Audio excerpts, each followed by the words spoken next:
In this video, I want to talk to you about how you should go about finding your questions in the English literature papers. In this example, I'm going to be talking to you about English literature paper 1, which is your Shakespeare and 19th century novel.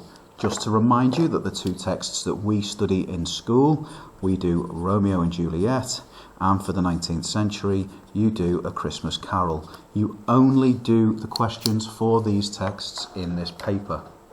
As you can see, the examination is 1 hour and 45 minutes long.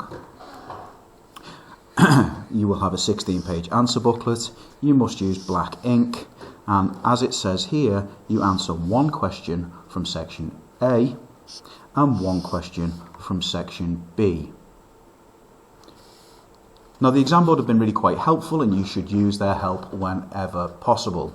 If we open up our exam paper, we can see that we have a blank page, and then this is your contents page. This is the first thing in the exam that you should look at once you've read the instructions on the front. You'll notice that there's a section A list and there's a section B list. Now, the first thing you need to ask yourself is, which of these texts have I studied? Which texts in the last 2 years have my English teachers been working on with me? Have you done Macbeth? Well, the simple answer is no, of course you haven't. Have you done Romeo and Juliet? Yes. Have you done The Tempest? No. What about The Merchant of Venice? No. Much Ado About Nothing? No. Julius Caesar? No. So there's only one text in this section that you have done, and that is the only section, the only question that you should complete. The exam board have been even more helpful, and they've told you what page and what question number you should answer. I'm going to make that really clear for you, Year 11. You do not answer on Macbeth, even though it is the first question that you will see. You do not answer on any of the other Shakespeare texts because you have not studied them. It would be absolutely insane to try and answer on texts that you've never read, that you've never studied. The texts that we have done are Romeo and Juliet, and that is on page 5. So what you would do is, you would flick to page 5, and there is the Romeo and Juliet question. The Macbeth one, you just completely ignore it. The Tempest, completely ignore it, and so on. Ignore them.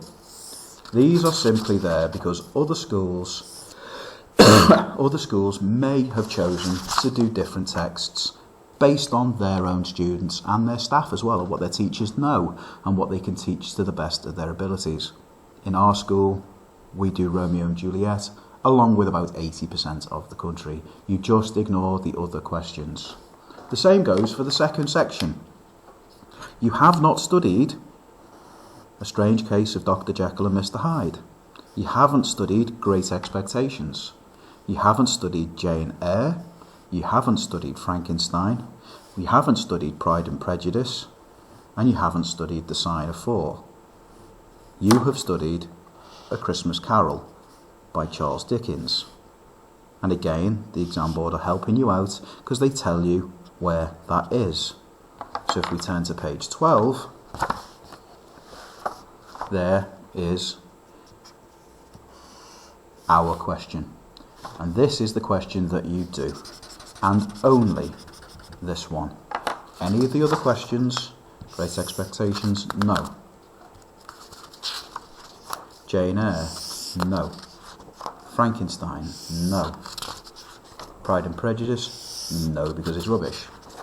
Sign of 4, no, because it's even worse. We do A Christmas Carol, and you should only answer the A Christmas Carol question. All of the other ones, we just ignore them.